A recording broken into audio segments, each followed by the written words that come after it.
안녕하세요. 2월 10일 수요일 아침입니다.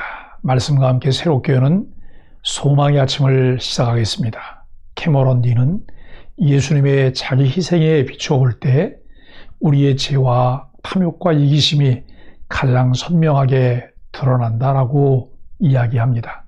사도행전 23장 23절로 35절까지 말씀을 본문으로 하여 사명을 이루는 길은 주님 손안에서 안전합니다 라고 하는 주제로 은혜를 나누기를 원합니다. 천부장은 바울을 무사히 가이사랴로 보내기 위해 밤에 그를 태울 짐승과 함께 병사 470명을 준비시킵니다. 그리고 총독 벨릭스에게 사건의 경위를 설명하는 편지를 보냅니다. 바울은 가이사랴에 도착해 총독에게 호송되고 총독은 고발자들이 올 때까지 그를 헤롯 궁에 두고 지키라 명합니다. 하나님 백성은 하나님이 책임지고 지키십니다. 바울의 조카가 떠난 후에 천부장은 바울의 신변을 보호하기 위한 조치를 즉시 취합니다. 바울은 로마 시민인 바울을 유대인들의 위협으로부터 보호하고자 가이사랴에 보내기로 합니다. 로마 시민에 대한 재판권을 가진 로마 총독 벨릭스가 그곳에 있기 때문입니다. 바울을 안전히 호송하기 위해 동원된 병사가 무려 470명입니다. 천부장이 거느린 병력을 절반 가까이 투입하였는데 백부장 둘을 불러 보병 200명, 기병 70명, 그리고 창군 200명을 준비하라고 명령합니다. 사실 로마 입장에서 바울은 그리 중요한 사람이 아닙니다. 그러나 하나님께는 천하보다 귀한 한 사람입니다. 어느 누구 한 사람 귀하고 소중하지 않은 사람이 없습니다. 하나님은 모든 것을 동원해 그분의 자녀를 보호하시며 땅끝까지 복음 전하는 사명을 온전히 감당하도록 도우십니다. 하나님은 바울을 어떻게 보호하셨을까요? 지금까지 하나님이 어떻게 나를 도우셨는지 돌아보고 지금 하나님의 보호가 필요한 상황을 주님께 아릴 수 있기를 바랍니다. 하나님의 계획을 반대하려는 유대인들의 계획이 얼마나 어리석은 것인지를 잘 보여주고 있습니다. 인간적인 생각으로 가득 차 있을 때는 염려와 불안도 함께하지만 전능하신 하나님에 대한 신뢰로 충만하면 평정심을 유지할 뿐 아니라 기쁨으로 주어진 사명을 감당할 수 있습니다. 다니엘서 6장에 다니엘을 죽이려던 바벨론의 간사한 무리들의 계획이 무의로 돌아간 일이나 모르드게를 죽이려던 하만 일가의 음모가 스스로 멸망을 가져온 사실과 비슷합니다. 인간적인 꾀로 악을 행하는 일은 실패하거나 혹은 성공한다 해도 결과적으로 손해를 가져오게 됩니다. 기록된 성경의 교훈은 바울처럼 다윗처럼 하나님을 의지하여 악을 선으로 이기고 악인들이 행하는 것 때문에 불평하지 말며 불의를 행하는 자들을 시기하지 말지어다라는 말씀을 붙잡을 수 있기를 바랍니다. 어떤 관점으로 보느냐에 따라 사람을 달리 대하게 됩니다. 유대인의 시각으로 보면 복음을 전하는 바울은 없애버려야 할 존재입니다. 하지만 로마 장교인 천부장의 시각으로 보면 바울은 죽이거나 결박할 죄가 없는 로마 시민으로 보호해야 할 대상입니다. 그렇기에 천부장은 바울을 총독에게 보내며 그를 옹호하는 내용의 편지를 전합니다.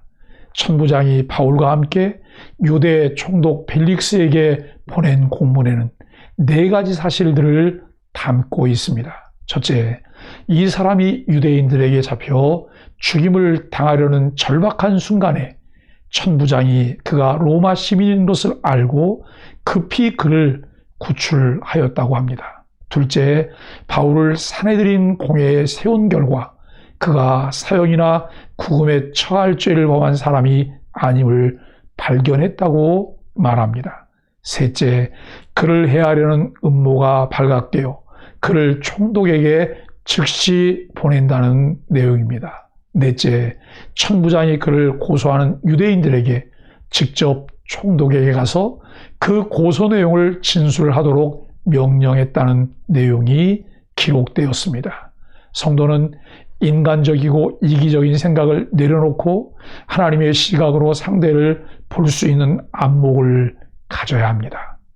한편 바울은 밤에 보병과 기병을 비롯한 로마군의 철통 같은 호위를 받으며 암살자들의 위협이 있는 예루살렘을 떠나 무사히 가이사랴에 도착합니다. 총독은 바울이 자신의 관할 구역인 길리기아 출신임을 확인하고 그를 고발한 사람들이 올 때까지 정식 재판을 미룹니다. 하나님은 사명의 길을 안전하게 지켜주시는 분이십니다. 천부장은 로마 총독에게 바울에 대해 어떻게 보고하였습니까? 나를 힘들게 하는 사람을 하나님의 시선으로 보려면 어떻게 해야 할까요?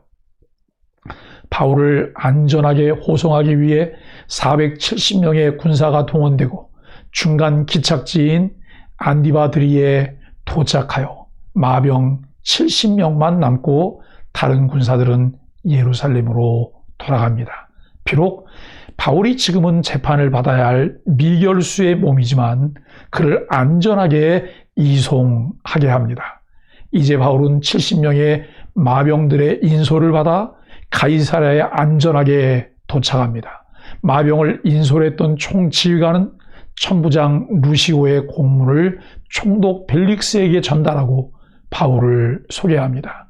벨릭스 총독이 공문을 다 읽고 나서 바울에게 어느 지방 출신이냐고 물었습니다. 바울이 길리기아 다소 출신이라고 밝히자 총독은 그의 고소인들이 도착하면 그의 변호를 들을 것이라고 말합니다. 총독이 헤롯 궁전에 지키라고 명령합니다. 이때 바울은 철통 같은 감시와 엄격한 통제 아래 갇혔을 것입니다. 바울은 가이사랴에서 이 궁전의 미결수로 2년 이상 구류되어 있었습니다. 어느 누구도 바울 자신도 그렇게 오래 갇혀 있으리라고는 예측하지 못하였을 것입니다. 바울은 갇혀 있으나 자유할 때나 언제나 하나님이 주시는 평강을 누리며 주어진 하나님의 시간에 자신이 할 수 있는 것을 합니다. 그는 언제나 살아도 주를 위해 죽어도 주를 위해라는 고백이 담긴 삶을 살았습니다. 벨릭스가 실각하기까지 2년 동안 그곳에 미결수로 감금되어 있지만 로마 시민권자이기에 우대를 받은 것으로 보입니다. 가이사랴에는 빌립을 비롯한 제자들이 거주하고 있었기에 교제도 가능했을 것입니다. 바울은 그곳에서 자신에게 주어진 사명을 한시도 잊지 않고 있었습니다. 기회가 있을 때마다 총독 앞에 서서 복음을 이방인 고관에게 전하였습니다. 하나님의 섭리와 하나님의 절대 주권을 잘 이해하고 신뢰할 때 우리에게 주어지는 삶의 유익이 무엇일까요? 불의한 세상에 살지만 세상에 소망을 두지 않고 하나님을 바라볼 수 있으며 이 땅을 사는 동안 하나님의 뜻이 무엇인지 분별하며 그의 뜻대로 살기 위해 은혜와 도움을 구하는 기도의 삶을 살게 되어진다는 것이죠. 시편 37편 7절로 9절 말씀에 보면 여호와 앞에 잠잠하고 참고 기다리라. 자기 길을 형통하며 악한 길을 이루는 자 때문에 불평하지 말지어다. 분을 그치고 노를 버리며 불평하지 말라. 오히려 악을 만들 뿐이라. 진실로 악을 행하는 자들은 끊어질 것이나 여호와를 소망하는 자들은 땅을 차지하리라. 이 말씀을 마음에 새기며 하나님을 바라봅시다. 하나님의 섭리와 하나님의 절대 주권을 신뢰하기 때문에 어떤 상황에도 격동하지 아니하고 참고 인내하며 하나님께 의뢰하는 삶을 믿음으로 살아가야 한다고 하는 것이죠. 우리는 때때로 원하든 원하지 않든 하나님의 시간을 보내게 됩니다. 나의 허물과 실수로 그런 시간을 보낼 수도 있고, 어느 때는 오해나 이유를 알 수 없는 일로 하나님의 시간을 보내기도 합니다. 그럴 때에도 하나님을 바라봅시다.